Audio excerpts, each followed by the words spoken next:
welcome to our channel. Don't forget to subscribe. Keep giving us your thumbs up. Continue to like and make sure you share our stuffs on this channel. Concerning Nnamdi Kanu's matter, Sowore said you cannot assume jurisdiction over a case from which you have disqualified yourself. He is already talking concerning the judge in Yako in a YouTube video. Omoyele Sowore spoke to journalists after Nnamdi Kanu's court case was indefinitely adjourned. He asserted that the court cannot adjourn a case in which it lacks jurisdiction, noting that the judge previously recused herself from the trial. Sowore stated the court cannot adjourn a case in which it has no jurisdiction. The judge has already made an order, a consequential order, that she has recused herself from this trial the last time. Sowore emphasized that a judge cannot assume jurisdiction over a case after disqualifying herself, describing it as a fundamental legal principle. He also pointed out that Kanu and his lawyers have indicated the judge is unfit to preside over the case, further questioning the legitimacy of the proceedings. So you cannot assume jurisdiction over a case from which you have disqualified yourself. That is a very simple legal maxim. So, and she also cannot be a judge in her own case or court. She has been indicted by Nnamdi Kanu and the lawyers that she is not fit to be a judge in this case. Well, wonders shall never end. The lawyers will continue to educate us day in, day out. We can see in this situation, probably Nigeria is happening to that woman. Truly, he has already told them he doesn't want to be involved in the case. And then no other judge again want to take up the case in Abuja division of the Federal High Court. And who knows why the registrar of the court has decided to reassign the case to the woman. And then the woman coming out to now declare Sineda. He adjourned Sineda indefinitely, such that Nnamdi Kanu doesn't know when to appear in court again, and they don't even know when to file their whatever they want to file, to ask them to transfer the case from this Federal Capital Territory Abuja to the southeastern part of the country. If all the judges at the Federal High Court have refused to take the case and then to put it on trial, you should be taken to another division of the same Federal High Court in other part of the country. And in this regards, the counsel to Mazi Nnamdi Kanu prefer the southeast. And I don't think, well, from the way things are, the federal government will love to go to the southeast. That's number one. And concerning the way Sowore is also saying it, that the government is not even serious or truthful about the situation.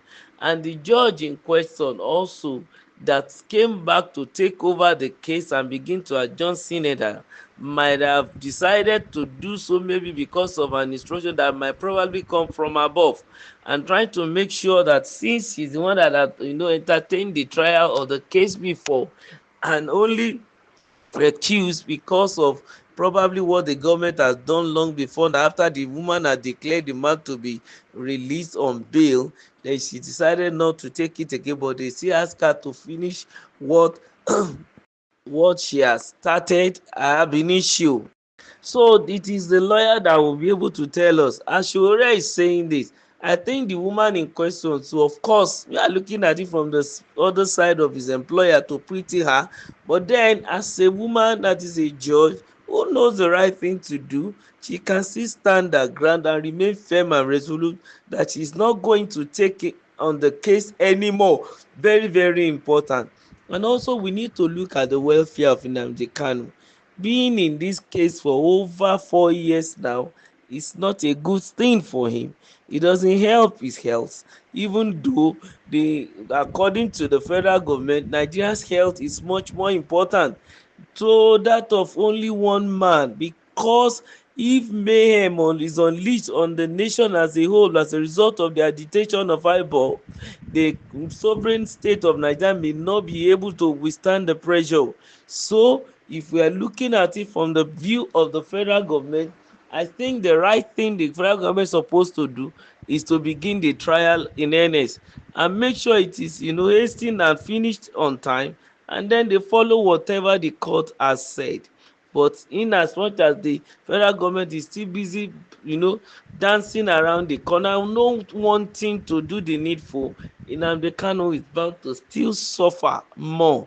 And also in our judicial system, I think these lawyers need to come together, I mean the judges, to make some bold statement so boldly to their employer, letting them understand that, look, it is justice we are dealing with here, fairness, equity.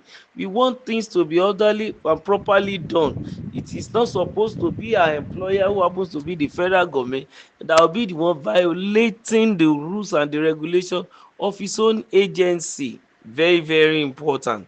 I think you need to review this, and also let the executive arm of the government also know that they cannot afford to keep violating the constitutional right of the people, and also flouting every court order given, even on any case whatsoever within the country. This is very, very important, very, very germane for us as a nation. And looking at Sowore's antecedent too, of course he has his right to his own opinion, and he has spoken correctly, because it's not that he cooked this some word out of anywhere. The woman in question by herself decided to disqualify herself, so why is she coming back again? I think Nnamdi Kanu should also have a deeper thinking, that we can see the face, of course the hand look like the hand of Esau, but the voice is like the voice of Jacob, and they should be very, very careful at this point in time. His team of counsels should gather their hearts together and begin to work towards how they could work assiduously to gain the release of this man, whatever may be at their expense, or whatever weapon they have to use that will not affect the peace of the country. They should embark on it. They should engage the president. They should make sure that they keep making noise through the media every time until the matter is absolutely and outrightly resolved. This is very, very important. I think it is high time Nigeria leave Nnamdi Kanu alone. Let him go and rest. Let him go and treat himself. Let him also go and see his own family and sleep with them under one roof at this point in time. I want to imagine how traumatized this man will have been as a result of persistent or permanent incarceration given to him by the state called Nigeria. It's not fair to the man, and I think more people should arise and begin to speak to truth to power concerning this issue. It's very, very important. Yes, don't forget to like our channel, make sure you subscribe, and continue to share our stuffs on this channel. Thank you for visiting.